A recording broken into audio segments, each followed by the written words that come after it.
I was discussing an alternative myth to the ceramic and fully automatic models of the universe. I'll call the dramatic myth. The idea that life as we experience it's a big act, and that behind this big act is the player. And the player, or the self, as it's called in Hindu philosophy, the Atman, is you. Only you are playing hide and seek, since that is the essential game that's going on. It's the game of games, it's the basis of all games, hide and seek. And so since you're playing hide and seek, you are deliberately, although you can't admit this, or won't admit it, you are deliberately forgetting who you really are, or what you really are, and the knowledge that your essential self is the foundation of the universe, the ground of being, as Tillich calls it, is something you have as what the Germans call a Hintergedanke. A Hintergedanke is a thought way, way, way in the back of your mind, way back here somewhere. Something that you know deep down, but can't admit.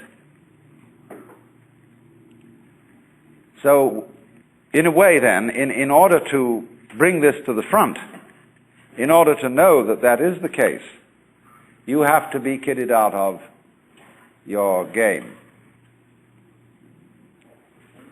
You see, the problem is this. We identify in our experience a differentiation between what we do and what happens to us. We have a certain number of actions that we define as voluntary, and we feel in control of those. And then over against that, there is all those things that are involuntary. But the dividing line between these two is very arbitrary.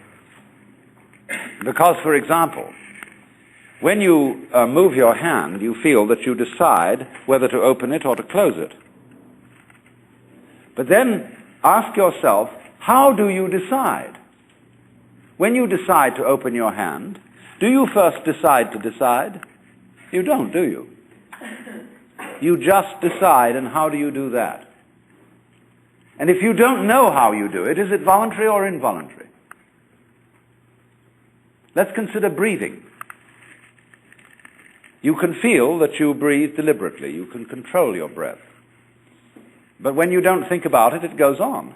Is it voluntary or involuntary? And so we come to have a very arbitrary definition of self. That much of my activity which I feel I do. And that then doesn't include breathing most of the time.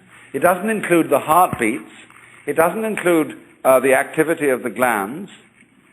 It doesn't include digestion. It doesn't include how you shape your bones, circulate your blood. Do you or do you not do these things? Now, if you get with yourself and you find out that you are all of yourself, a very strange thing happens. You find that your body knows that you are one with the universe. In other words, that the so-called involuntary circulation of your blood is one continuous process with the stars shining. If you find out that it's you who circulates your blood, you will at the same moment find out that you are shining the sun. Because your physical organism is one continuous process with everything else that's going on. Just as the waves are continuous with the ocean, your body is continuous with the total energy system of the cosmos. And it's all you. Only you're playing the game that you're only this bit of it.